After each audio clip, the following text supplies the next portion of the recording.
Hi, my name is Sinali. I'm going to do a presentation of leadership challenges at Hewlett Packard. Let me give a brief introduction to the case study. The Hewlett Packard has faced many leadership challenges, and this presentation explores those challenges.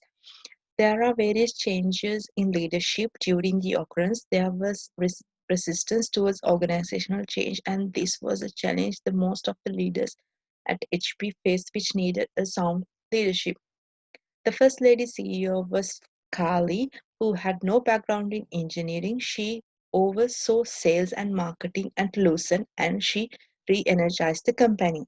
She reduced the back office functions, making the company more efficient, which made a disruptive move in announcing the acquisition of Compaq.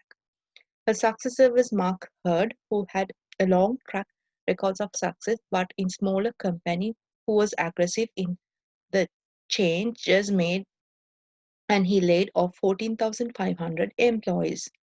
Mark improved accountability through performance-based work requirements, who had held accountable for sexual harassment, on which charged he stepped down. Thereafter, Leo joined the company as the CEO, and he lasted only for a few months as there was no innovations that he introduced, and he basically followed the legacy of Hurd. The next CEO was Meg Whitman, who had overtaking the operations at HP. Process of change seemed to slow down and become less intense. Let's see how the firm changing environment happened in HP. The presentation will strategically review how Lewis Pallet led the company in a perspective which was during his time that an external CEO was appointed in the company. Changes were increased with the changes in the environment where executives like Carly believed that the culture was not adaptable. The leadership under Mark Hurd took place during 2005 to 2010, where there were several changes that Hurd made from the operations to the organization. He announced a broad restructuring in the organization. He reassigned the operations of the organization, and he put together divisional group that eliminated corporate sales group and reduced several management layers. In the process, he reduced many employees as well. He was unable to introduce the change because his deeper knowledge of the product, and there were also changes made accountability and higher control were given the executives for the preparation of budgets. It looked at the rapid change in the leadership of the CEO, which was an challenge for the company and work according to the requirements of the CEO. Before Hertz, Carly was in the picture, and she re-energized the system through the reorganizing of the back office. Some of the challenges that he introduced were drastic, like the acquisition of Compaq. Let's focus how the evaluated opportunities came to HP. There were various legislations in the relations to the information and also several intelligence sources that can be used to evaluate an opportunity. This is well seen in the Compaq acquisition, and it was deemed not to be transformative enough. It was a broadcast in the prospect of the merger, and that this would not be the company the desired result, which also meant the operating margins would be decreased continuously. This presentation explores the demands of leadership at HP in the following legislation: collecting information and intelligence sources. There were sources that even indicated that Hurd had submitted inaccurate expense reports, and he also involved in sexual harassment. This is one of the foremost reasons for bringing the change through leadership at HP. Let's see how the capacities and competences of individuals affected the HP. There were many instances when the leadership tried to act positively but was not effective through change. There were several changes that did not really consider the importance of employees and the way they would be affected. This is the same type of perception if change was introduced by a group. People are subjected to change which assesses the competencies and capabilities of leadership of all group before they accept such change. The decision to lay off 14,500 employees during the leadership of Mark Hurd distributed the employees, stakeholders, customers, and partners alike. Let's see how the barriers occurred when introducing the changes. One of the main reasons areas that are a barrier to change is incompetency and lack of capacity of the employees. In such an organization, and decisions made by leadership is not accepted by the employees and other stakeholders. This is the main reason that these stakeholders did not accept change. The more change that is brought about despite of resistance, the more resistant the employees become. In addition, ineffective communication, inadequate resources will create a resistance to change. Many of the stakeholders would not be willing to accept culture change. Let's say the persuasive collaborative thinking. It all depends on the type of leadership that each of these leaders have during the tenure of HP.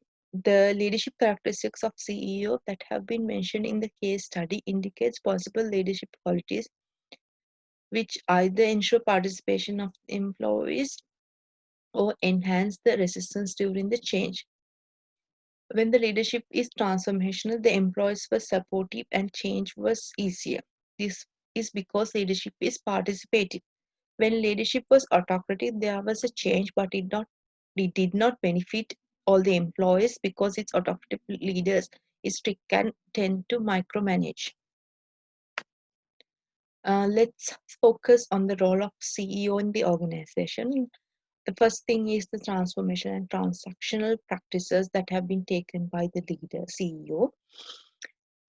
It is this leader that steer the organization towards success, and doing so, they ensure that the employees to work alongside them, attaining excellence in the work that they undertake. Being a transactional leader would mean that they work towards a well-defined operational process. A transformational leader can also be a visionary, where vision of the organization shared across its levels. It motivates and inspires its employees and drive towards excellence. With a transformational leader, employees are inspired.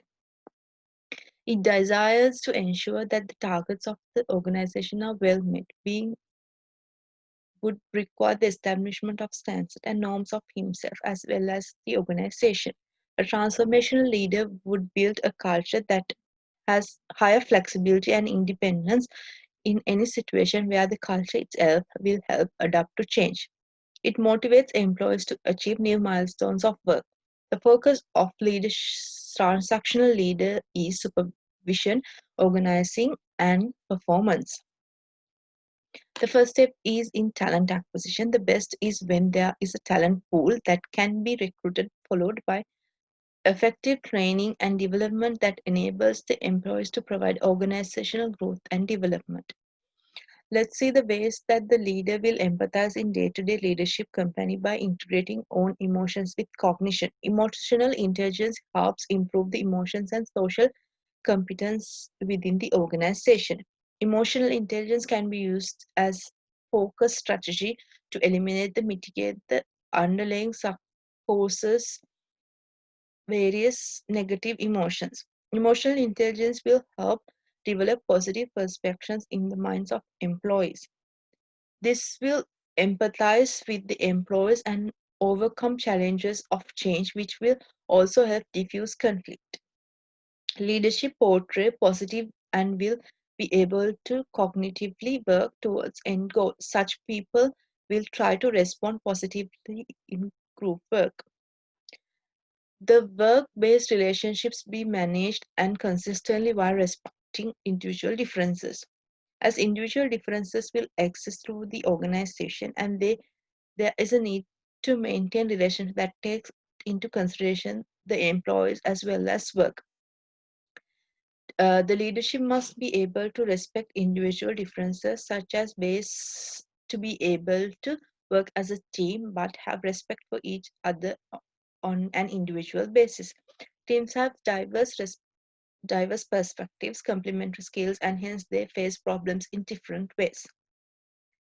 The leadership must leave room for such differences, but it is best that the leader tries to get people who are customized in style and who have adapted a team with that is already available.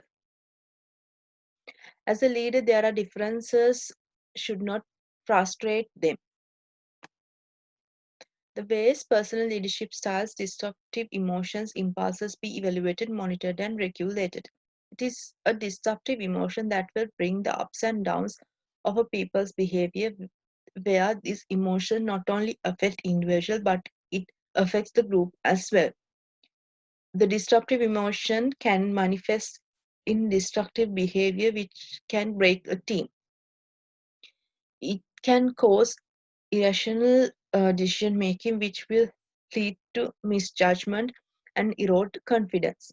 In such an event, a 360-degree review self assessment is the best way to create emotional awareness of a control consciousness, which may also ensures that the leadership gets constructive feedback on the way he could change.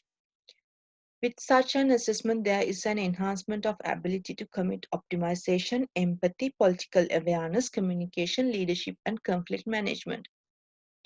Let's focus on the recommendations and implementations, communication strategies, and learning solutions to address problems and risk of individuals during the process of organizational change. Communication is vital in managing a team and being a leader and organization where good communication will ensure that the message gets across the employees. When bringing in organizational change, there must be effective communication where strategies have been introduced to address various problems groups and individuals face. This will reduce the level of anxiety and insecurity that the organization as well as mixed emotions the employees feel. There would be effective participation of the employees through change. There could also be a cause and effect communication that leaders must make. This is for employees to understand the reason behind the need of change. The impact will be only on the employees but on all stakeholders.